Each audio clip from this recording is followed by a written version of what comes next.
Again, guys, my name is Burton with Propstream. For those of you that may not know me, I've been with Propstream for about 7.5 years now. Propstream is built by investors for investors. So with that said, for those that don't know about Propstream, they've actually been around since 2006. 15 years of collecting data. That's what they do, and that's what we do extremely, extremely well at. We did start with foreclosures, and then over time we figured, you know what, that's not going to be the only thing that our investors are going to want. So we went on a mission to get MLS data, mortgage records, vacant listings, property characteristics, tax information, just so you can use all of that information in our filtering and all the other tools to build one of the best, most aggressive lists you could possibly imagine. But also to analyze the property, right? Because that's the one thing that a lot of lead providers don't do. They typically just provide you the leads and then they just kind of wipe their hands clean, right? We took it upon ourselves to help you with the second half, which is after we help you build the list of motivated sellers, we then want you to use our system to analyze that property, right? What's going on with the property? What opportunities are you able to identify through our details? But most importantly, at the end of the day, when you're talking to that homeowner, you're going to need to make an offer. And what number do you offer? And I hear it all. I deal with investors nationwide, and some say, well, we offer 70% of the after repair value, or a terminology called ARV. In other words, what a property could sell for after it's been fully rehab, right? Top dollar sell. So some say we sell at 70% of after repair value. Some say we sell at 80%, 50%. Well, here's the thing. Whatever percentage is that you're trying to get it for, what's the 100%, right? Well, if you're going to offer the homeowner 70%, well, what's 70% of what, right? What's the amount that it could sell for? What's the 100% value in order for you to get that 70%? So what I'm about to show you today is going to dive just into the details of a property, but mainly the comparables. And so again, well, what I'm about to show you is literally what I like to say 15 years in the making. We were essentially understanding where you guys are coming from. I don't want to say we're perfect, but I hope that we're getting to a point now where you can nod your head with satisfaction. Okay, so with that said, this is our outline once again. We're going to talk about how to run comps, what are comps first and foremost, how to export those results, how to save the comps, how to use our new comps report, which that's probably going to be the main thing I think you're going to use. Tips and tricks, so how to customize the comp layouts to only identify the things that you really need, how to save the comps layout so that way it stays like that going forward. And then towards the end, I'll be addressing any questions that you might have regarding the comparables part. Okay, so without further delay, let's go ahead and get Propstream onto the screen here. In our overview, in our last breakout, we talked about filtering and building a list. So let's say we did that, we skip traced it, we market to it, someone calls me back. And so when someone calls you back, there are going to be two ways to identify the address in which they're talking about. And the first avenue is to search the address in the search bar. So you can actually type in not just a city, a zip code, but you can also type in an address. So in that situation, you can type in an address. And here's a childhood address I grew up in Downey, California. So when I type in 8729 Boyne Street, Downey, California, 90242, it shows the property details rather than all the results in that zip code or all the results in that city. Now, when I go into the details, this is the most important part because you're going to be able to find these opportunities that you might need to utilize when negotiating. It could be that they've only owned it for 4 years. It could be that the property is really old. It looks like it's almost 70 years old now. That could be a reason to want to sell because it's falling apart maybe. But if I am going to end up talking to Angel or Deborah, the current owners of this property, I'm going to need to know what to potentially offer them, right? And so again, if my goal is, okay, I'm going to give them 80%, or whatever the value of the property is, I'm going to give them 80% of that value. But what is the value of that property? And we try to help you by giving you our estimated value, which is a very aggressive algorithm that our data providers provide us to provide you. So our providers have been around for a very, very long time. I think one of them has been around for a little bit over, just shy of 100 years, maybe more than that.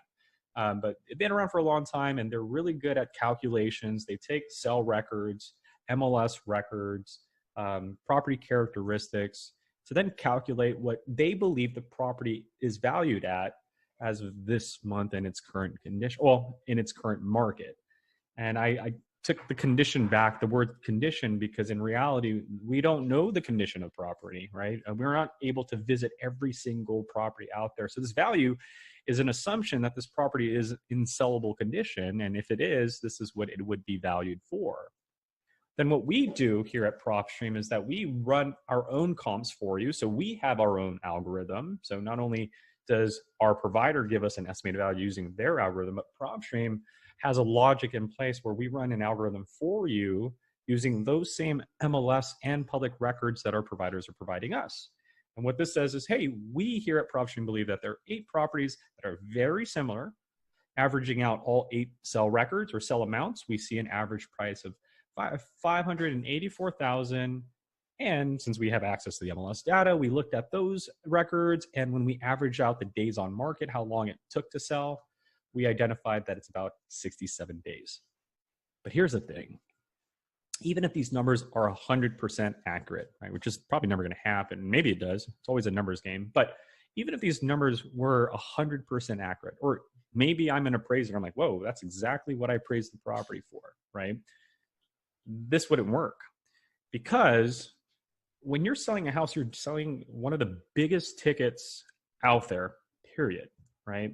So let's say I'm talking to an investor and I'm trying to convince an investor that I have a great deal on contract.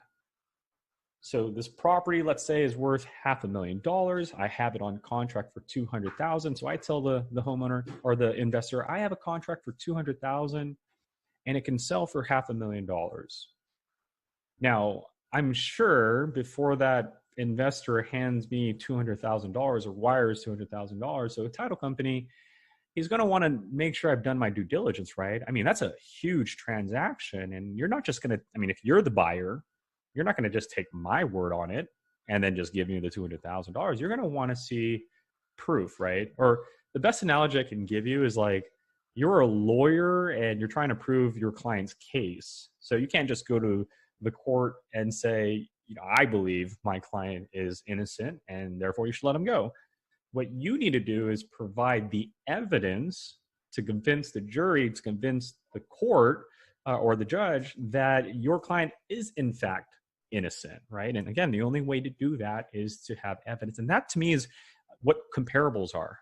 If I'm going to try to get an investor to fund me $200,000 because once they buy that contract and they rehab it, they'll be able to then list it on the market for $500,000. I need to convince them, not just by words, but by data, right? And that's what we do well. So when I'm in a property, in this case, Angel and Deborah, they probably send me a voicemail. Hey, Burton, I'm interested in selling my house. Call me back when you have the time. Okay, definitely going to do that. But before I call you back, Angel and Deborah, there are a few things I need to know. First, I would probably encourage you guys to look at what they owe. Definitely, obviously, want to double check with the owners, but we do calculate based on the transaction histories that we've been able to provide, what the mortgage was, what amount the mortgage was when it was registered, what the minimum monthly payments are potentially going to be, and then what the actual balance is as of today. Now, again, this is a calculation, just like our estimated value and our comps value. We don't know if they're not making payments, and we don't know if they're making extra payments. So it's, I always say double check by just politely asking the owner when you get to that part of the conversation. But I don't want to insult Angel by just calling him and not knowing what my offer is going to be. So what I need to do is I need to run comparables on his property. So what is a comp? The best analogy I can give you is this, right? If two properties are sitting side by side next to each other and they're nearly identical, 2 bedrooms, 1 bathroom, 1 story, 1 car garage, same lot size, same building size, everything is identical, built in the same year, built by the same person, top to bottom. Both were finished at the same time. right? So you have two properties completely identical sitting side by side. Now, one of them decides to sell it, and the one that sells it for $400,000 without having to call an agent or without having to sell my property. What can you assume that the other property would sell for if it's nearly identical to the property that sold for $400,000? A million, right? No, just kidding. It's $400,000. It's identical. So in theory, if a property next to us, which is identical or within the same vicinity, is identical and it's sold for 400, then the property that we are looking at as well that hasn't sold yet, if it were to sell, should sell for 400,000. And I say plus or minus because the market can change, right? So, but if we were to sell it the next day as the first property that sold for 400, then yes, it would be nearly identical, right? So that's what comping is that I'm looking at a property.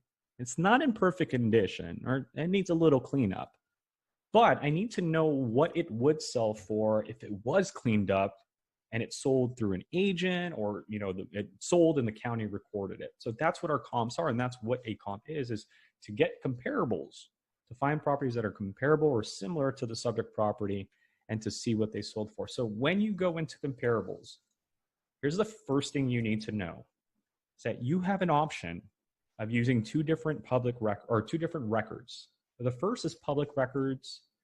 The second is MLS. And the third option is using both of them collectively.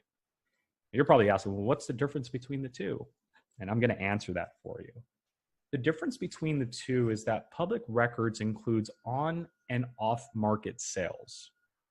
And so when you're looking at public records, and this is something I had to learn, right? I used to think 7 years ago that in order to even buy a property or sell a property, you had to have an agent to do it for you. And boy, was I completely wrong. Because when you're dealing with public records, little do you know, and you guys obviously understand this, but properties can sell privately. So that's the cool thing about public records is that not only do they come from the county recorder's office, which is like the official office where all the sales get recorded before it hits the public, but this includes on and off market sales. So when I'm in public records, the most important thing that I look at is the sales situation.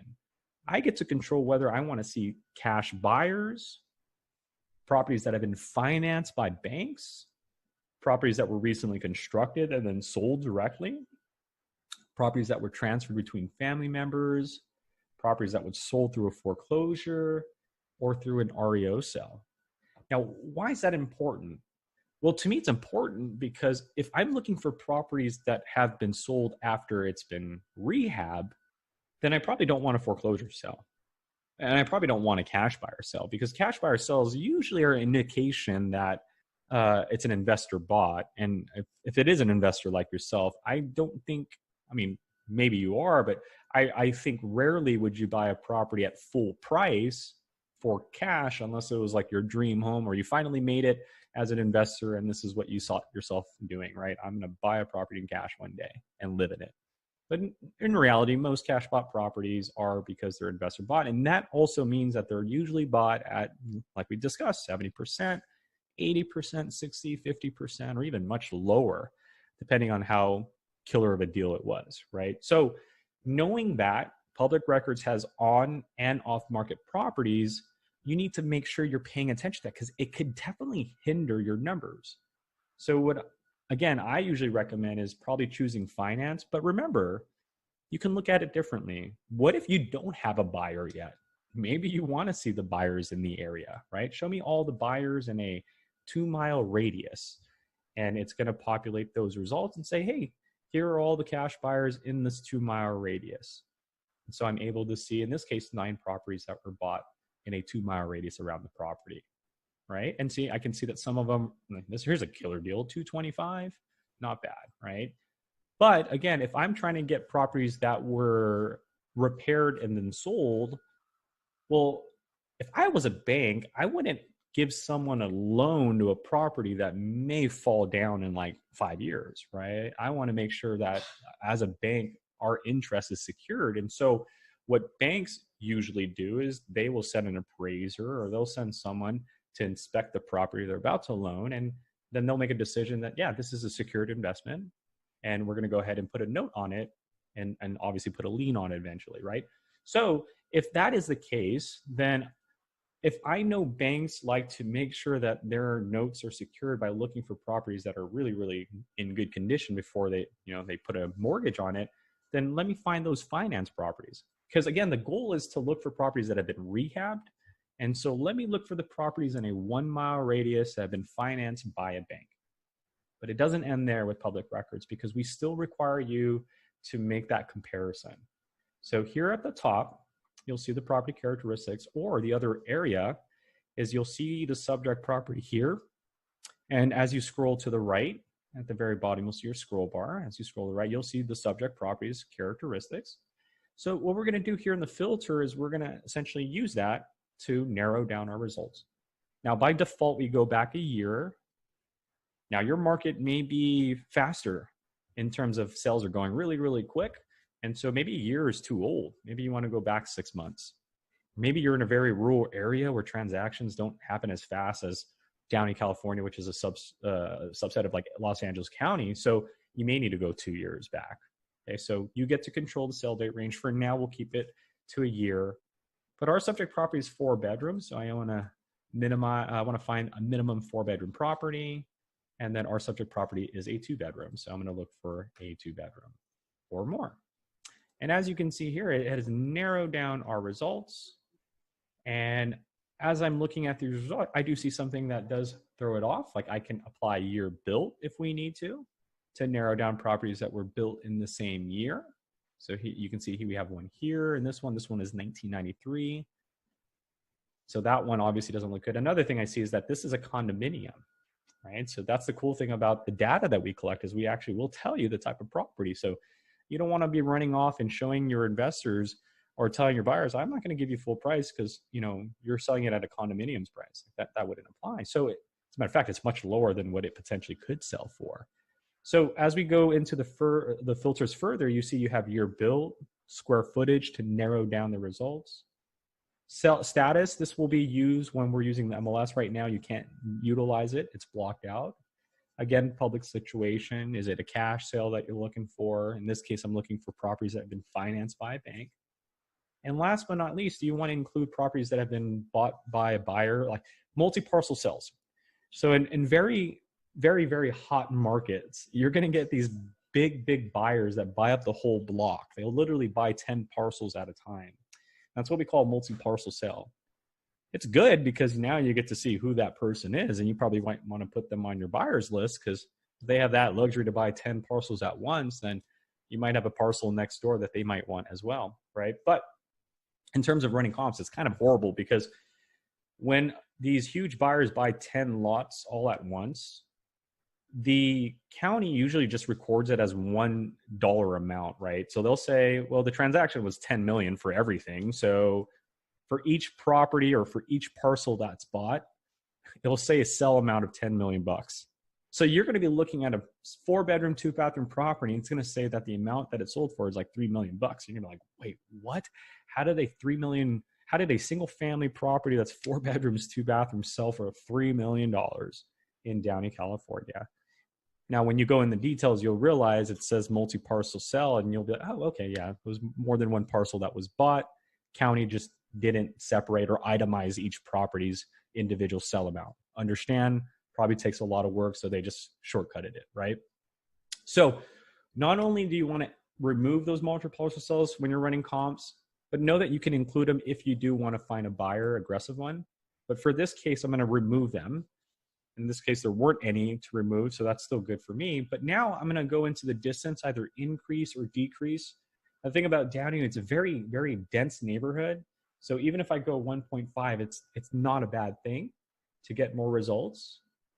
Just to give you an example, I would skateboard from this house down to Stonewood Mall, which is right around here, right off Firestone. Yeah, so right on Firestone Boulevard. So I would literally skateboard all the way down to Stonewood Center here. It would take me about 10 minutes. So just imagine, like, this house is only 10 minutes away, and this area is very dense. So even if I did 2 miles, it would be feasible for this environment. But again, you need to know your market. See, I know this market because this was like my neighborhood as a kid. But if I was dealing with maybe a rural area, like if this was all farmland, maybe 1.5 isn't enough. Maybe I need to go 5 miles out. Okay. So in this case, I'm going 1.5 miles, looking for those 4-bedroom, 2 bathrooms. But then what about that condominium? How do I get rid of that?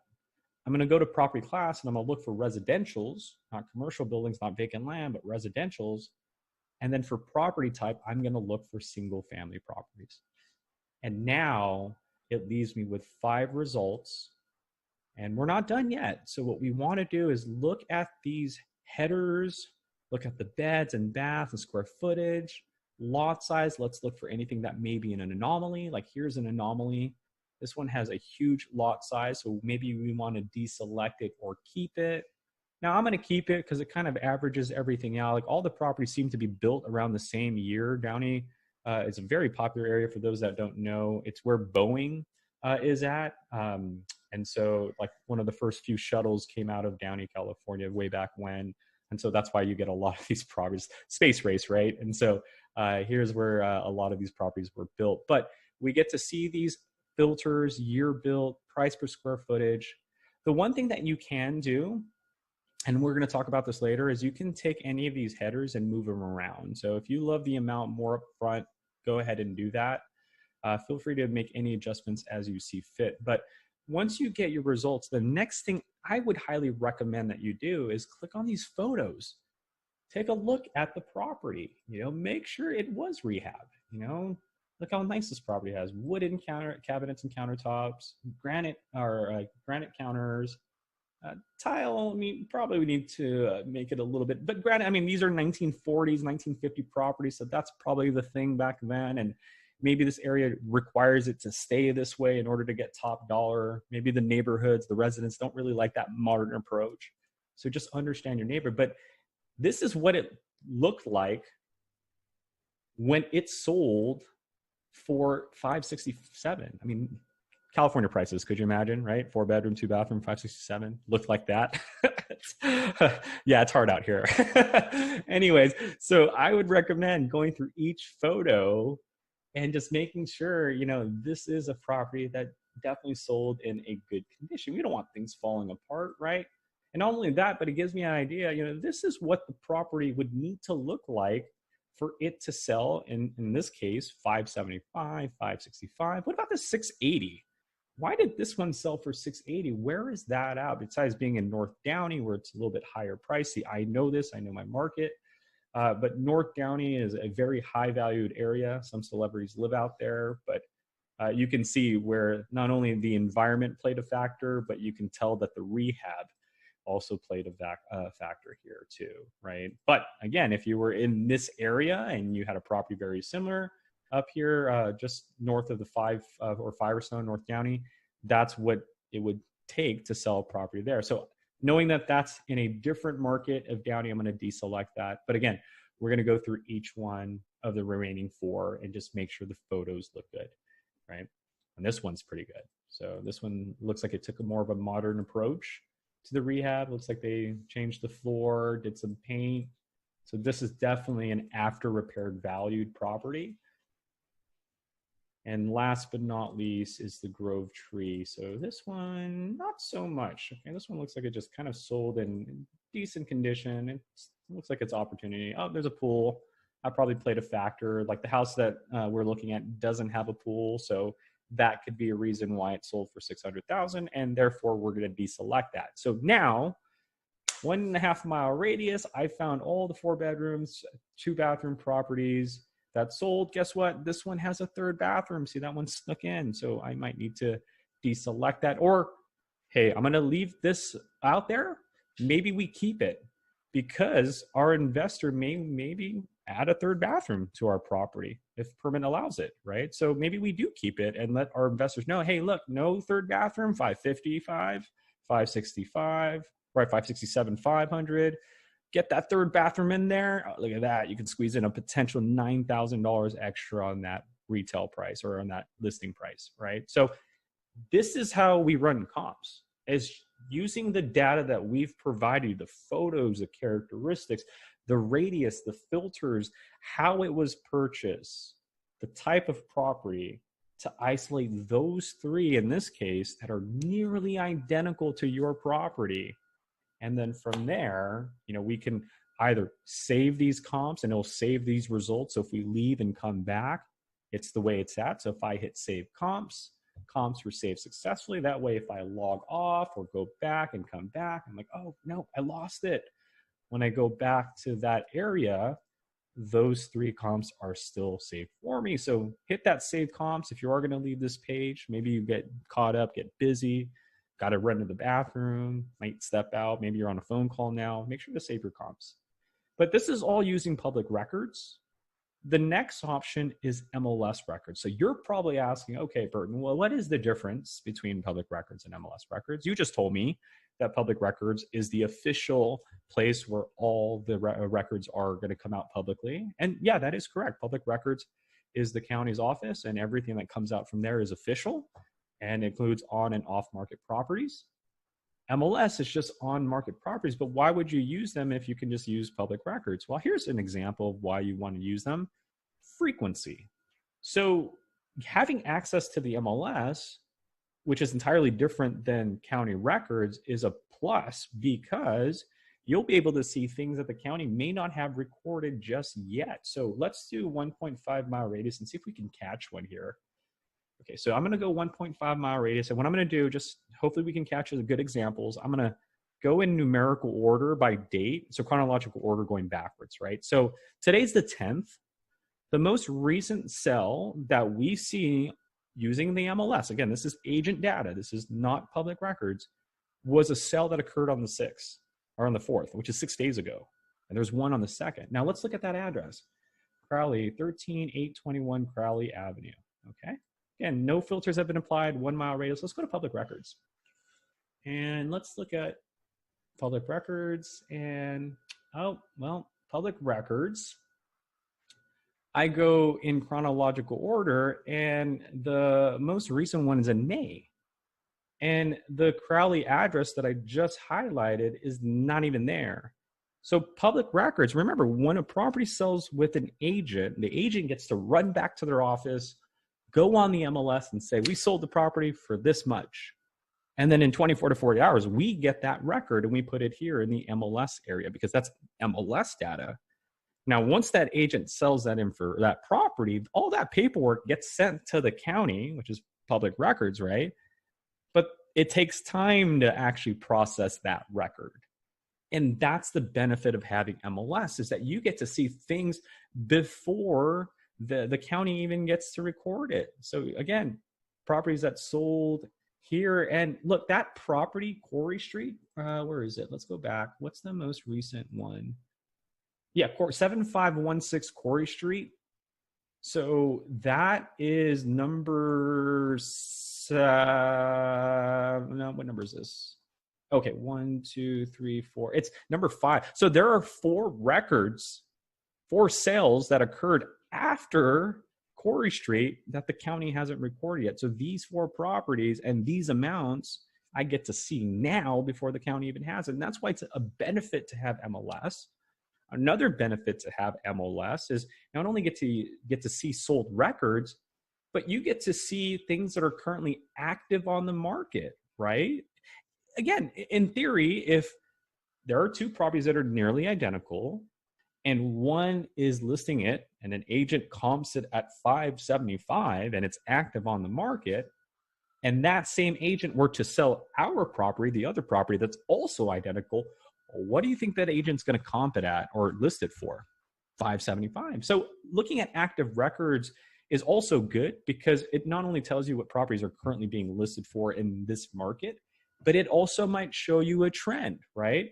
Because properties could have sold for $500,000 last month, but now they're being listed or active for 525. So if in the last 30 days they were selling at $500,000 and now they're selling for 5, there's been a market growth. That's, my buyers are going to want to need to know that, right? And so you can not only pull sold records, but active records, even pending records that are currently have a bid on them. And you can see that property has been bidded on after 9 days, after 6 days, or in this case, a property that was bidded on after 113 days on the market. So having access to MLS is not only good for getting records before the county, but to also things that are active that haven't sold yet, and see and ask the question, well, why did they list it for 600? Why did they list it for 575? And again, we can go to the active and see, okay, what does it take for something to get listed at 625? Click on the photo and okay, I can see why we can list it for six. You know what I mean? So it's utilizing the data to paint this picture of what's happening in the market. Now, if we were running comps, typically, and by default, it always is going to be unsold. But I wanted to give you other ideas like the cash sell records with public records, but wanted to also give you ideas of how we can use MLS to see trends. You know, is there a growth in the market using active, or maybe there's a decline? Maybe things were selling at 500,000 last month, and this month you're seeing properties being active or listed for 475. There's a decline there now, right? So this is MLS records. Again, I like it. At the end of the day, no different than public records. 4 bedrooms, 2 bathrooms. We can apply the year built, square footage. And again, the only difference here is the status. We're not dealing with the sell situation because public records only record sales. MLS records not only sales, but active listings and failed listings and pending listings and so forth. So again, you get to choose what you want, but by default, it's always undersold. You get to increase or decrease your mileage. And then apples to apples. Again, we want residential single family properties, and here are our results. So now we have, these properties here, 567, 500. Now you may notice that some of these properties are identical to the public records, and that's because it is. You're going to see properties that are in the MLS area that are also in the public records, because remember, it goes from one to the other. And the best way you can see that to prove my point is if I say, show me both. Show me both records and use these filters. 4 bedrooms, 2 bathrooms. And be careful because you might see some 5 bedrooms. If you ever need to remove these higher bedroom amounts, you can put the same variable in both boxes, like 4 bedrooms minimum, 4 bedrooms max, and it removes those weird anomalies, like those 5 bedrooms. Like you see this 3 bedroom here? See, I could deselect them, or I can go in here and say bathrooms 2 minimum, 2 maximum, and then those 3 bedrooms are automatically removed, just like that. But again, I'm going to leave them here because I don't know if my investors may want to add a bathroom or not. I'll let them make that decision, but I do want to show them the records just in case it may be appealing to them to do so. Okay. So 1 year back, 4 bedrooms only, but definitely show me the 2s and 3 bathrooms in case. Year built, we can tighten that up if we need to. Square footage as well. Now, because we're using both records, I do want the sold records and the active records. I'm going to use that. And I want the sell situation to be financed. So no cash sales, none of that, lower valued ones, just the ones that the banks would be willing to finance, the good condition properties. Do not include any of these multi-parcel sales because I don't want to, obviously show them the $4 million, because then my buyers are going to be like, or my sellers are going to be like, well, that one sold for $3 million. I want $3 million now. I'm like, no, you don't understand this. That wasn't a $3 million sale. It was someone that bought the whole block. Well, I'll just call them then. They'll just buy my house too, So definitely want to remove that just in case. You have the distance and then property characteristics, and voila, we now have 9 results collectively using public records, MLS, and both. Again, we can save the comps, and that will store these results. That way, if we leave the property and say, oh, you know what, I got to go back. When we click on the property, those comps are still there waiting for us. Okay. Again, go through the photos. As you see, some of the addresses will be identical, like green is public records, but the public records also matches the MLS. They're the same property. These are the same property. These are the same property. These are the same property. But this one, looks like this one might have sold privately because it doesn't have an MLS listing attached to it. So this might have been a private sale that occurred. So it was a financed property, but it might have been financed privately. Maybe the seller did a FSBO, right, for sell by owner. So it wasn't listed by an agent. The homeowner listed it themselves, and then they, chose the bank that was going to fund it, or the bank approved the transaction. But this is how to run comparables, guys. And again, definitely use these photos to identify that. And when you do this correctly, now it says 9 selected out of instead of that 8. And that 8's at 584, but you can see once we tighten it up, we got a 586.11, a higher price per square footage. Days on market is much lower than the actual 67 it provided. Now, once I'm done, here's what we can do. Okay, not only can we save it, but we now can add it to a marketing list that is already saved. So maybe you guys want to save your comps to a marketing list. Why would you want to save comps to a marketing list? I'll tell you why, because you might want to market to them, right? These are people that might have just bought a house recently. Maybe you're an agent and they bought a house and maybe they might want to list in a few years. So you put them on a marketing list 2 years from now, right? So there's always a reason as why anybody would want to save comps, but the option here to add to a list allows you to save it to an already existing marketing list that you might have already, or create an entirely new list of your choosing. So 8729 Boyne Street comps. And in doing so, that list is now stored in my properties page. So when I go to my properties page, my 8729 Boyne Street comps are right here. Now I can check them off and export them onto an Excel sheet. I can, skip trace them, send postcards, again, whatever you feel you need to do with these comps.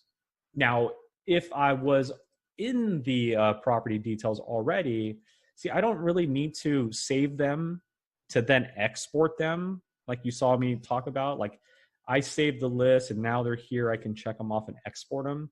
See, here's the cool thing. You don't have to save the comps to export. We kind of shortcutted that for you. So once you're in the details and you're in the comps, you can actually, instead of hitting add to list and creating a marketing list, you can just go to actions and you can add it to a list or your favorites, which is a different part of the My Properties page, but you can just export the comps. You can say, I just want to export them.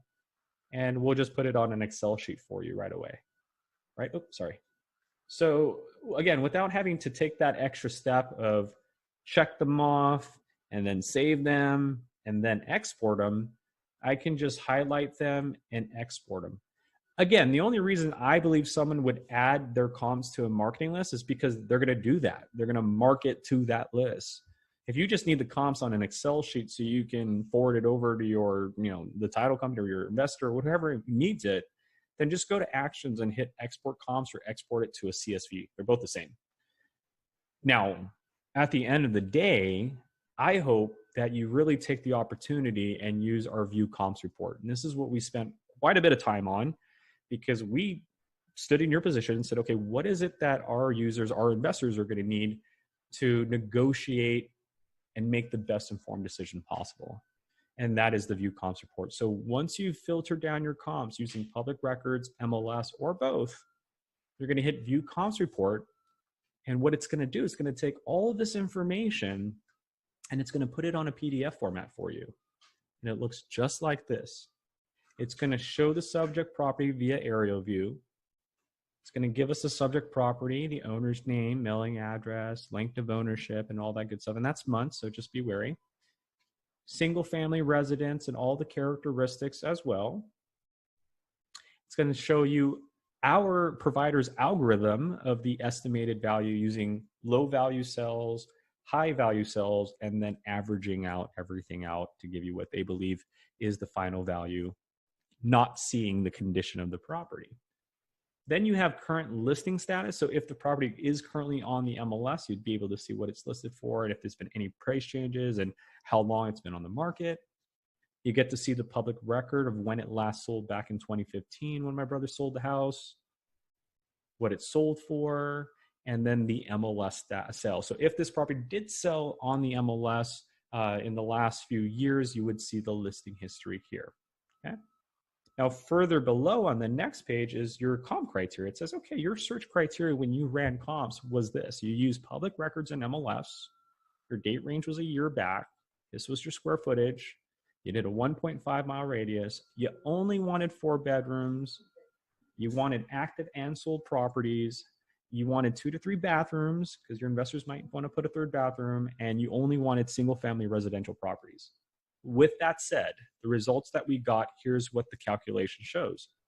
So subject property, we have valued at 450. That was the sell price back when, but the low for the ARV. So looking at the comps around the property, the low is 555, but the high valued comps, the ones that were really, really, really, really good, they looked like top notch, fully rehabbed, 680. But when we take those low comps and high comps and average it down the middle, this is where most of the properties are going to be valued at in the neighborhood. And then you can see the square footage and all that good stuff, just to compare it to the subject property versus the average comps. So see, maybe it was because this one's a lot newer, 5 years newer, that got the higher value. Maybe it was because the square footage was a little bit bigger that got the high value. Maybe it's because of that third bathroom. So your buyers are able to see, okay, the low ones are because of these characteristics. The average one, not bad, right? So even with the same characteristics, we can push a 4.2 to about 586. But anything above 650 requires a third bathroom and a bigger square footage. You see that? So it's just data. It's using that. And this is how your buyers and investors are thinking. You're going to be looking at this like, okay, how far can I push my limit to get the top dollar after I buy your property or the contract that you have?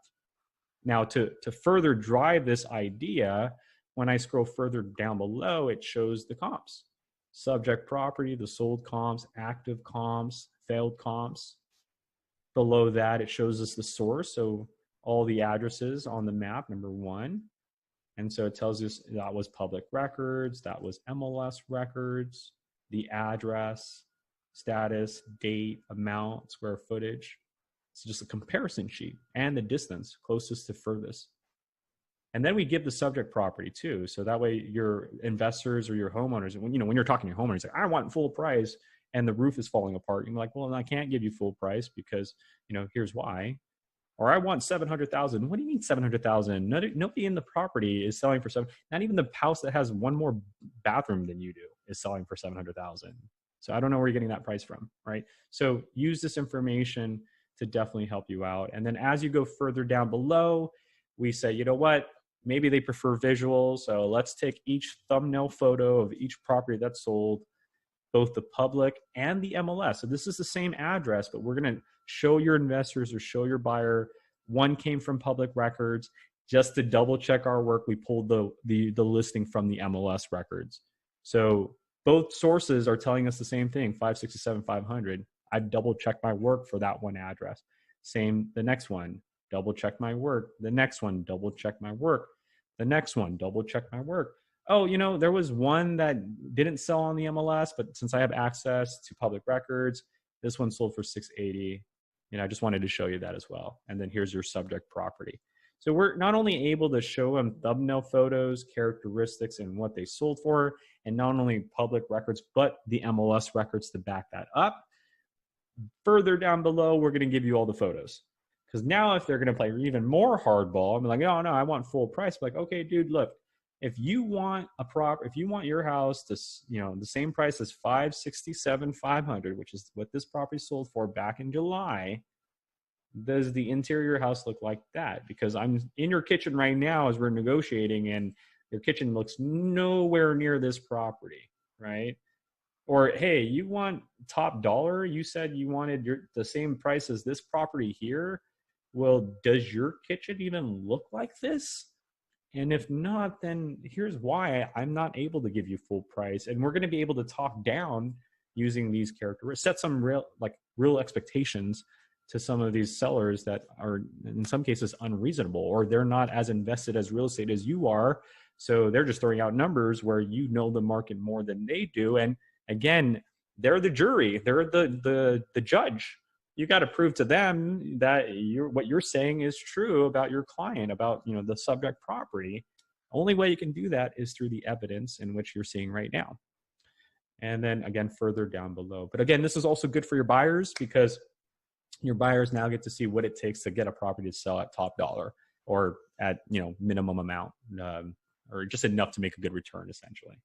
Okay, so that is our comps. And if we were to go to our PowerPoint, I've already showed you, obviously we discussed what a comp is, how to export it. So you can save it to a list, then go to My Properties and export it, but also market to it. Again, that's if you use the Add to List option. Usually, again, that's for individuals that are actually marketing to their comps. You can save the comps, so that way it's stored. If you ever, sign off and sign back in, when you go back to the property, your comps are still there. The way that you had them filtered will still be there waiting for you. And then how to build that comps report, right? Make sure after you filter for your comps, go through them. Don't just assume everything is good. Look at the square footage, look at the photos, especially. Make sure that the properties you have actually have been rehabbed and not just sold as is. And then not only that, but let's now talk about the tips and tricks, okay? So now that I've showed you what a comp is and I've shown you how to filter for it effectively using public records versus MLS records or both, let's talk about some of the tips and tricks that you can do. So for me, the things that I look, obviously, as you guys were seeing, that I like to focus on is like the property type. I want to make sure it's the right property amount or the property characteristics, the amount, not so much the days on market. I mean, usually in this market, things will sell if it's a high demand area, and it is. So I don't really care for like days on market, but I do care for bedrooms, bathrooms, square footage, lot square footage, year built. Price per square footage, not so much. That's too much math for me. I don't care for that. Same with subdivision. So as you can see, there's a lot of cluster in here, and it just adds more time to me having to scroll and find the right item. So as I shown you guys earlier, you can take a category like bedrooms and just move it completely forward to like next to the address. Same with the bathrooms. So not only do you have beds and bathrooms, but then you have the amount right next to it, right? So it's like boom, boom, boom. However, what you can also do is through this gear option here, you can edit what you don't want to see. So if you don't care for like the status, you don't care for how many days on market, you don't care for the price per square footage or the subdivision, or if there's a pool present or, the distance, which I do, then choose the items that you don't want. And when you hit apply, that stuff is removed. See, so sell situation is still there. Well, actually, let's remove that since none of them is there. Boom, sell situation is gone. So now my comp section is much cleaner, right? So I'm not, worrying about these like excess columns that are, having me overlook them or confused. I'm just looking for this. Now, what if this is all that you need? Like going forward, this is everything that you always want. You want beds, bathrooms, square footage, lot size, and amount, and then photos up front, right? Guess what? You can save this layout for use going forward. So what I'm going to do is I'm going to call this my Burton's Comps layout. And I want you to use this as a default layout going forward. Anytime I'm in a property's details, this is all I want to see, nothing else. Don't show me any of these unchecked ones. And so after I choose what items I want to see, don't want to see, name it, and then decide whether this is not permanent, but this is what I want you to use going forward, then I'm going to hit apply and save, and it's going to save that. So now if I were to click on a different address and I go to the comparables, again, this is a whole different address now. The only things I see are just that. I got to go here and choose my layouts. Oh, you know what? I don't think I saved it. Oh, sorry. My apologies. I don't think I saved it. Boom. Boom. There. Oh, you know what? I take it back. Sorry, guys. It's saved to just the property. I don't know why I'm jumping in over another property. I'm silly. So it saves it for just this property. So yeah, every property will be different, and it makes sense why we don't keep it across the board, because the moment you dive into a different market, like let's say Chicago, where now you are going to have to worry about like the property type, right? Is it brick or mortar and so forth? So I apologize. I didn't mean to confuse you. When you do edit your columns and you save it and use it as a default layout, it's essentially just for this particular property. But again, you can have multiple different layouts. It could be that, it's one where the property characteristics are up front, like I have it. Maybe you want one where the lot size and values are up front. And so that one you're going to call, the lot size comp filter or comp layout. And then you're going to save that. And so when you leave and come back to the Boyne address that we're on, and you're looking at your comps, the 9 that have been saved, you can say, you know what, let me look at it from this perspective or that perspective, and then you can go from there. Okay. So that is saving your comps layout and adjusting it to save you, obviously, time. We don't want you to have to go through these columns that you don't need. And the last thing we're going to talk about is essentially just making sure you do your due diligence. There will be times where we may not have MLS records. There'll be times we don't have public records. So again, you may need to, in that case, increase your distance, maybe remove some excess filters. There are some areas where they don't even record the bathroom. So if you're looking for something that's a 4.2 and that market doesn't record bathrooms, and you're telling our system to look for 2 bathrooms, you're going to get no results found. The other thing to obviously pay close attention to is whether you're in a non-disclosure market or not, a non-disclosure state or not. And if you don't know what that is, just do a quick Google search, non-disclosure states, and it'll show you the 14 states that are non-disclosure. But what it really means is that these non-disclosure states, for whatever their reasons, don't provide accurate sell value. Right? No one really knows why. I mean, there's a reason to it, I'm sure, but they don't really give you the true amount. And so what ends up happening, and let's use Dallas, Texas, for example. Texas is a big non-disclosure state. And again, what it means is that when a property sells, the county does not disclose what it's sold for. It actually just doesn't tell you, or I wouldn't say it doesn't tell you, it doesn't give you the correct price. Right? So it could be a rounded up value. It could be a value that they assumed. I mean, again, no one really knows why. And in most cases, you won't see it. But when you are in a state like Texas, which is non-disclosure, and you're looking at, let's say, a lien, and you're going to try to run comparables on it, what you'll notice is that our system will default to MLS right away. It won't go to public record. So again, when I was searching California, County, California, and I was looking at the comps, it would default to public records. Well, this one's been saved, so let's use a different address here, this one. So when I use another address in California and I go to the comps, it defaults to public records. But if I go to, again, Dallas, Texas, or like Houston, Texas, and I click on a property to run comps, let's say a lien to run comps, it defaults to MLS. Why is that? And the reason is because we know it's a non-disclosure state. And what that means is if I did hit public records, we warn you. We say, hey, in public record sales, sell prices are estimated due to non-disclosure state law. And not only that, but we're going to tell you exactly why that is. So this amount that was recorded for 26800 is an estimation. And that's why MLS is important. That's why we went ahead and sourced it so that you can choose whether to use one or the other. Now, if you're in one of these 14 states, you can't use public records. And we've been a great blessing to those investors because without having to call an agent and bug them for their time, or without having to get your own real estate license, you have access to MLS listings within 24 to 48 hours of their public release or public update, right? So with MLS, here's a perfect example. If I were to click on one that sold, and this one sold for 215, and let's say I just so happen to go to the details, we might see the anomalies that we're referring to, right? So the MLS details, again, is different than public records. So when I go to the MLS details, it says that this property sold for 215, and I can double check the work. I can call the agent. Here's her phone number.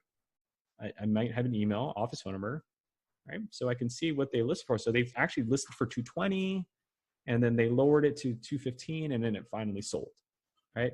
But why is it that the public record did 268,800? Clearly it's an estimated, but where did they get that from? No one really knows why. Really, no one knows why. We don't know why they come up with these erroneous values. Again, sometimes they're on the spot. Sometimes they're exactly as the MLS is. But I mean, this is a $53,000 difference. this, if we were running comps off this number, it would have done two things. It would have made us look like fools, because if we're trying to tell an investor who's already familiar with this market, hey, this property, could sell for 268, and they're going to probably laugh and never answer your phone call again, right? And if you're pulling comps, let's say, hey, I'm pulling comps, and I'm using public records, and this property sold for 268, 800, and I give that to my investor, who probably has an agent working for them already, right? Because investors, after they buy properties, they call their agent to list that property. So I'm sure that investor has an agent. And if that investor double checks your work, oh my goodness, you just look like a fool, because you're $50,000 off. And that's why when you're in a non-disclosure state, we automatically put it in the MLS. If you just so happen to click on public records, we will warn you, and you go from there. Now, could public records still be of value in non-disclosure states? Absolutely. And the reason why it could be of value is, what if I need a cash buyer? I may not know what the cash buyer sold it for, but I can click on cash buyer and just see the buyer. I mean, again, the amount may not be correct, and that's fine with me. All I need to know is that you're a buyer. So as long as records show that you bought a property in cash, I'm going to go ahead and give you guys a call, because you guys are most likely an investment firm, and I could definitely put you on my buyers list. So public records may not be good for running comps in a non-disclosure state, but it could be good for other reasons, like in this case, finding an investor, a buyer in the area that may want to buy this contract after we put this property on a purchase agreement. Okay, so that is our comparables. This is our breakout session today, and my name is Burton. I can't thank you guys enough for giving me your time to show you how we've designed our comparable section. Again, not only is our system designed to help you generate leads, but trust me, someone's going to call you and you're going to need to offer them a price. And we hope that our comparables will not only help you analyze the properties while you're using Propstream right then and there, but take that information out of Propstream, especially those photos, and use that when you're negotiating, right? Because you want to make sure that you set realistic expectation to a homeowner who wants full price, and you want to make sure that your buyers are confident to give you that money when you're telling them what it potentially could sell for. And the only way to convince both parties is through evidence. So guys, I can't thank you enough. You guys have been awesome. Thanks for your patience. I will now address by questions. So Dwayne says, will we be able to search by county? Yeah, you actually can. Dwayne, I don't know if you didn't know that. You just have to type it out in a certain format. For example, Los Angeles, and then you got to spell county out, put a comma, space, and the abbreviation of the state. So the name of the county, including the county word, comma, space, the state, and then click on it, and all of Los Angeles County records, 2.4 million records, are available to you. We can do Fulton County, Georgia. I mean, yeah, you can definitely type that out. So just make sure that you type it in that format. Name of the county plus the county word, comma, space, and then the state. So great question there. Any questions regarding the comps? I'm going to jump in the chat right now. And let's see here. When you save comps, does that go to? Yes, it does. When you add it to a list, Mario, it does count against you. So if I'm in the comps, so let me just show you what I mean. So if I'm in the comps area, and after running my 3 comps, if I hit save comp, add to list, if I hit that and actually put it on a marketing list or a new one and hit save, it counts against you. But if I just need the comps on a piece of paper so I can show someone, I would recommend just going to actions and hitting the comps report or export. That does not count against you. It does so. Using these 2 options will not count against your save limit. It's only when you add them to a list. Again, not too many people are going to use this button here, but there are some users of ours, like agents, that would probably, or contractors. As a matter of fact, there was a contractor that would use our system to look for recently sold comps. And he would, I guess, offer some contracting services to them. So If you hit add to list and save it, your comps, then it counts against you. If you hit actions, view comps report, or export, it does not count against you. So great question there. Public record sold date, does that mean the property was sold on that date? Yes. In most cases it is, unless the county made the mistake and put a different variable in there. But no, it usually will say last sell date on that record. Yesterday, you mentioned that properties with negative equities can also be good. Can you explain how? Raj, you probably want to, I'm not an expert at this, so what I would recommend that you do is Google creative seller financing. So creative seller financing, negative equity, probably want to add in there. Other things that you can consider searching are the strategy called subject twos and lease options. So it's all in the realm of creative seller financing.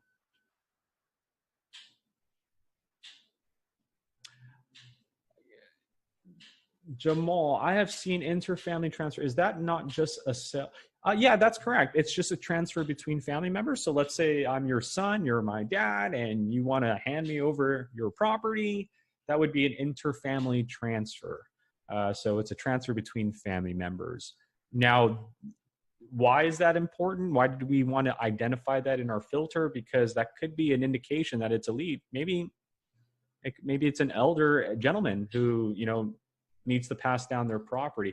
But at the same time, I know, hey, if I got a property, that's awesome, right? But sometimes getting a property could become a headache, right? Because what if I own a property already, and then you're like, hey, Burton, I'm going to give you my property. I'm getting old, and you need to, take care of it.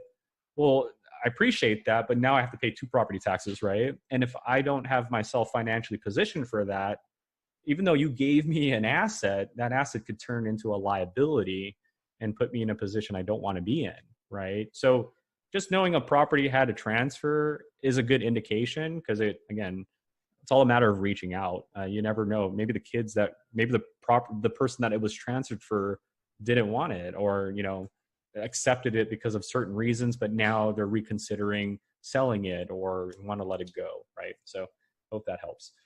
You're welcome, Raj. Why did we remove the ability to search the mortgage type? Hector, the reason for it is that our company is working on a more advanced platform that was geared towards lenders.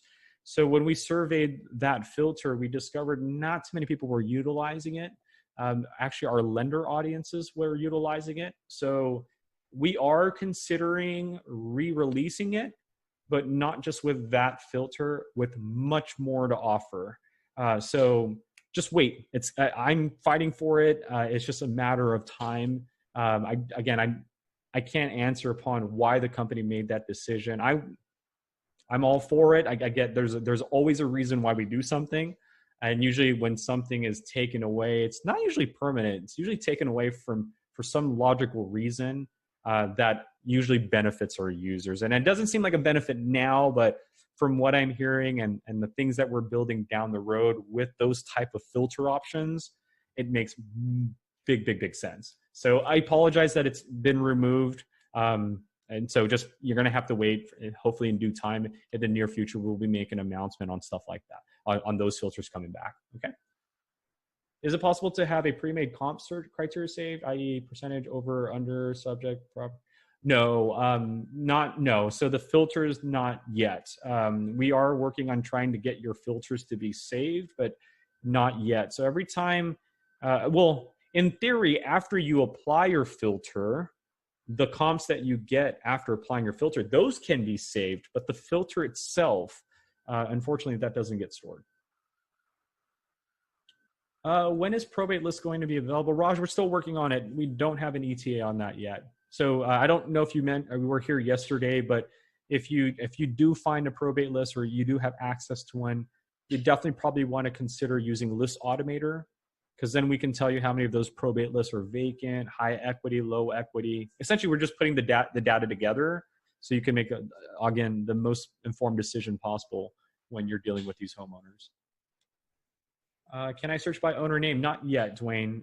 Owner name is not a possible search yet. The only time you can search by an owner's name is if it's in the My Property. So if you've already saved the property, then you can search by, Israel or Nathan, or this would be the area in which you can search by a person's name.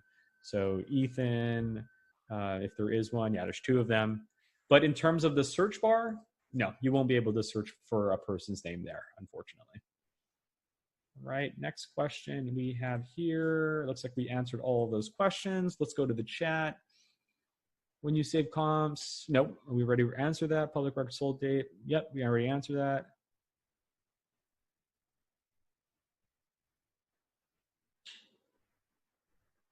Kudos to Propstream. As a data guy, I'm always skeptical to data reported. I checked my, it's actually making me smile. I checked my last flip that I purchased and they had all my info correct, including the hard money loan info. All right, man. That is awesome. That puts a smile on my face. We do try to buy the most aggressive data, period. And sometimes the only way we can double check is by hearing what you just shared with me, Dwayne. So that put a big smile on my face. It looks like we can definitely continue our accounts with these data providers of ours. So I love hearing that.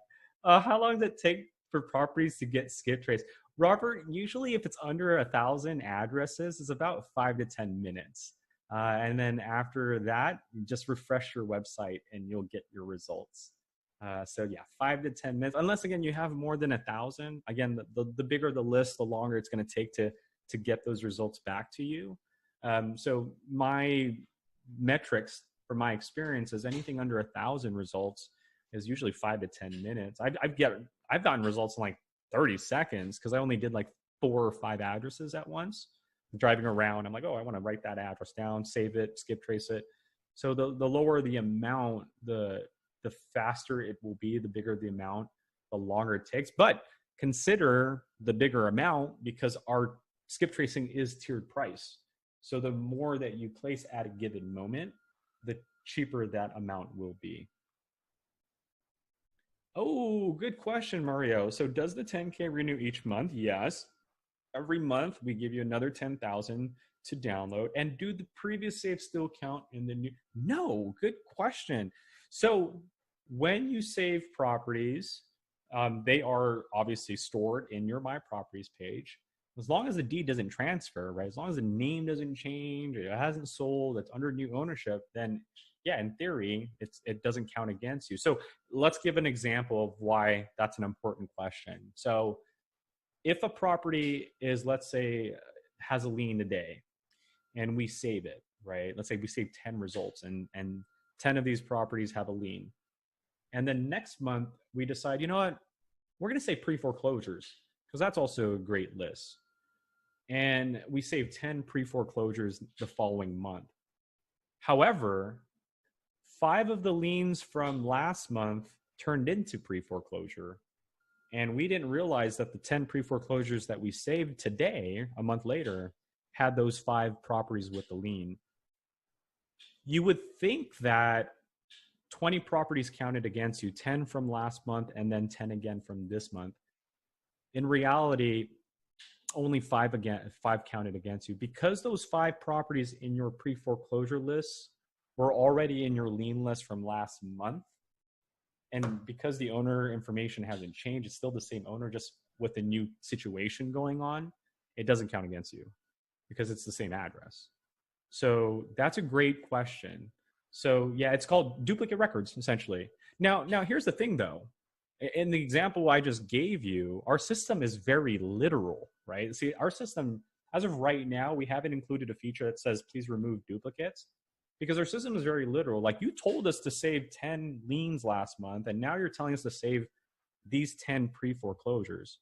So although those 5 that are in both lists won't count against you, that will still be in your pre-foreclosure list. So how do I remove those duplicates? This is just a tip and trick I'm going to answer since you're here.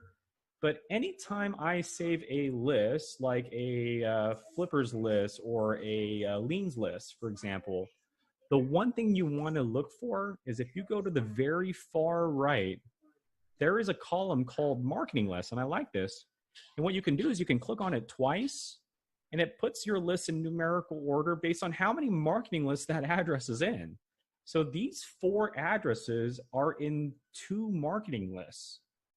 So when I saved it, at the time that I saved it, there was 1,000 results, but in reality, only 996 counted against me because 4 of them, this one and these other 3, so these 4 right here, were already in another list.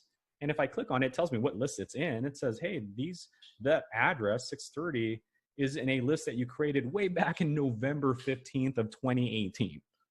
So our system is literal. You told us to save the 1,000 addresses, so here they are, but we will tell you which ones of them have already been saved in a previous list. And so now if I've already saved them, I don't need these guys. Let me check them off and let me go ahead and delete those records. So remove those 4. And now everything in this list has the number 1 in the marketing list column, which means every address is only in one list, and it's just this list that we're staring at. And so that's identifying duplicates. But again, we don't count it against you, but our system is very literal to where it will save against, it will save because you asked us to. All right. So great question. Very great question. And it looks like I think that might be it. So guys, I cannot thank you enough for joining me. For those of you that just join and you still don't understand Propstream in its totality, make sure to meet me next Tuesday. We're doing another complete overview, Tuesday, 3 p.m. Pacific Standard Time. Also, next Wednesday, we're doing another breakout where we'll be diving into a much more detailed topic. So I'll announce that hopefully by the end of the week. So if you're on our Propstream Facebook user community, make sure to pay attention to that. I'd also recommend, if you haven't already, follow us on Instagram, Facebook, and YouTube. Make sure you subscribe and hit that little bell button because we're aggressively now putting more marketing videos on YouTube. So that way you guys will be able to see all the new features. And you definitely want to do that because our mobile app is coming out. And if you're already a subscriber, you get it for free. But you definitely want to make sure you follow us because webinars and training and all that good stuff, you're going to need to know, how is this and I tell you right now, how is, this app that we're going to release is going to be unlike anything out there. So you definitely want to get an edge on your competition by making sure you know how to use that app. And that way, when you're on the go, not only is it going to do pretty much everything that our desktop version is going to do, it's going to do a lot of other things. So make sure to follow us, and I will see you guys next week, either in our breakout session or the overview if you need it. My name is Burton. You guys have a blast. Be safe and healthy. If you need me, find me on Facebook or call my customer support line and we'll take care of you guys, okay? We are working from home, but we still got you. Everything is good. Volume is a little bit higher. Everybody's finally realizing Propstream is great when you're in the comfort of your own home and you have to virtually invest, right? So just bear with us, but we will definitely address every one of your calls, okay? Thank you guys so much. You guys have a wonderful and blessed day. Take it easy.